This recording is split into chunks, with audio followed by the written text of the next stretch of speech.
why I decided to come in is because my dentures were annoying. They had many little irritating things about them. One was chewing wasn't the way I like to chew a steak. Smiling, sometimes they would move.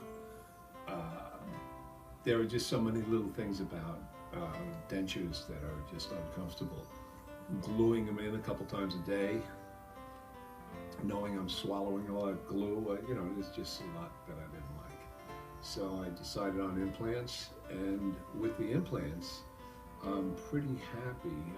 I'm very happy with the fact that it feels like real teeth. Well, I can, confidence, don't have to worry about slippage, dentures dropping down, and it's easier just to maintain, eat what I want, when I want. That's basically it. I have no problem with chewing, smiling.